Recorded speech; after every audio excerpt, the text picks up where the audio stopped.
Сәлем барлықтарыңызға. Бүгін біз осындай өте жұмсақ және де дәмді печеньелар жасайтын боламыз. Өте оңай және де тез.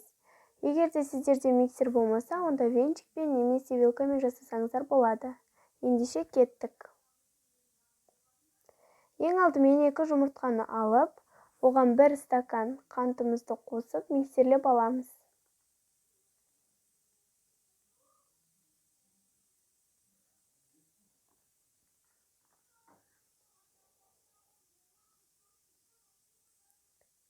Миксерлеген кезде өте ұқыпты миксерлеңіздер, ол көпіруі керек.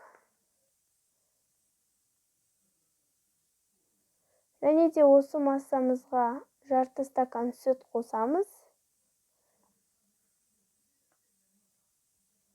Және де осыдан кейін барлығын миксерлеп алғаннан кейін 2 ас қасық май немесе маргарин қосып, оны тағы да миксерлеп аламыз.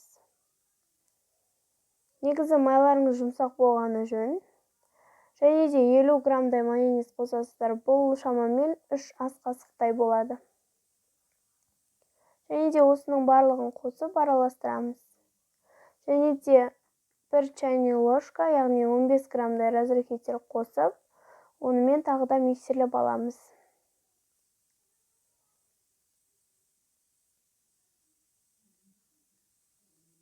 Және де осыдан кейін 700 грамм ұнды дайындап аламыз, бірақ оның барлығын бірден қоспаймыз, оны бөлшектеп қосамыз.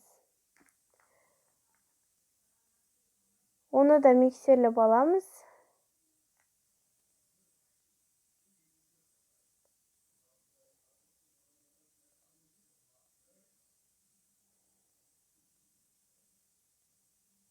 Миксерлеп болғаннан кейін қалған масса ұнымызды алып қосамыз. Және де осындай болуы тиіс.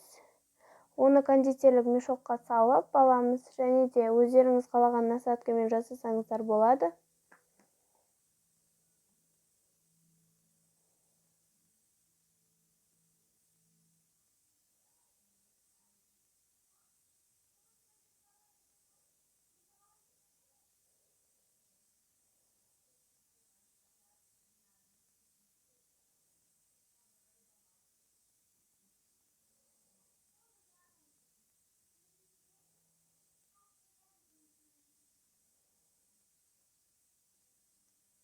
Кондитерлік мешокқа салып алғаннан кейін табамызды майлап, оған форма беріп, печеньеларға форма беріп, өздеріңіздің қалауларыңызша жасасаңыздар болады.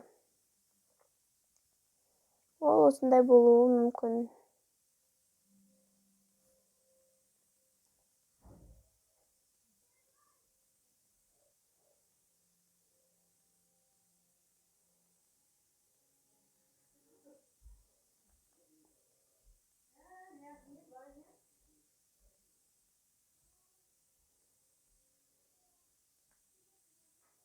Осыны 250 градуста 10-15 минуттай пісіреміз. Өте тез піседі, сондықтан қарап тұрыңыздар.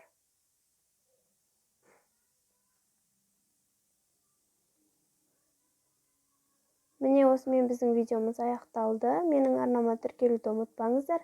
Және де осы видеоға лайк басып, қоңыраушаны баса кетіңіз. Сонымен қатар менің Instagram парақшама да тіркеліңіз. Ол жерде де мен көптеген посттармен бөлісетін боламын. Сау болыңыздар.